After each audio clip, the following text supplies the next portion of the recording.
ज्या भगवंतापर्यंत हे कीर्तन पोहोचतं, त्या भगवंताचं स्वरूप कसं आहे? तो कसा आहे भगवंत? भगवंतासारखं सुंदर काहीच नाही. म्हणजे संतांनी त्याच्या सुंदरतेचं वर्णन केलंय, की "सुंदर ते ध्यान उभे विटेवरी." पण ना त्याला पाहण्यासाठी ती दृष्टी लागते. त्याला पाहण्यासाठी तो भाव आणि ते प्रेम लागतं, तेव्हाच तो दिसतो. त्याच्यासारखे डोळे, त्याच्यासारखे ओठ, त्याच्यासारखे केस किंवा त्याचं दिसणं ना, हे सामान्य दिसणं नाही. म्हणजे एकदा त्याला बघितलं ना, परत काहीच बघावसं वाटत नाही. एक कथा मी वाचली होती.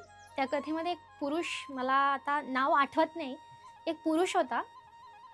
तो त्याच्या पत्नीच्या प्रेमामध्ये एवढा पागल होता, की त्याला असं वाटायचं माझ्या पत्नीपेक्षा सुंदर या जगात काहीच नाही. तो वाटाने चालताना सुद्धा उलटा चालायचा. पत्नी पुढून चालायची आणि तो असा मागे चालायचा, तिला की बघत-बघत. माझी नजर हटायला नको. मला या सुंदरतेचं दर्शन अखंड घ्यायचंय. दिसणंही सांसारिक आणि पाहणंही सांसारिक. आणि असं ही क्रिया सुरू असताना बाजूने दिंडी चालली होती आणि त्यातील महात्म्याने ही क्रिया बघितली आणि त्यांनी विचारलं आजूबाजूच्या लोकांना, हा काय प्रकार आहे? तेव्हा सगळा प्रकार लोकांनी सांगितला.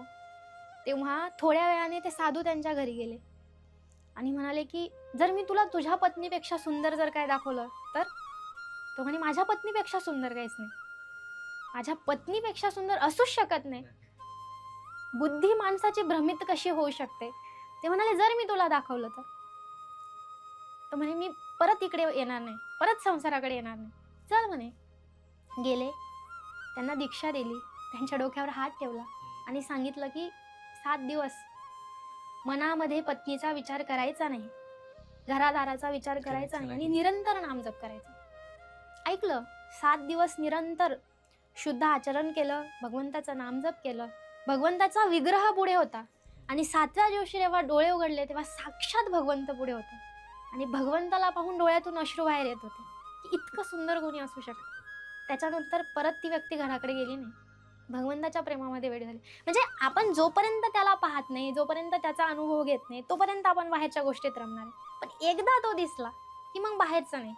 आणि भगवंताचा स्वभाव जर कसा आहे, तर भगवंतासारखा दयाळू कोणी नाही.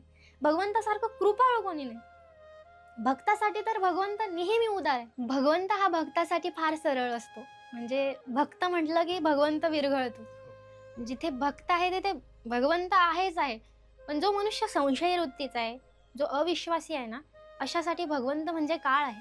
भगवंत अशा व्यक्तीसाठी फार भयंकर आहे. म्हणजे संशय माणसाला अध्यात्माकडे वळू देत नाही.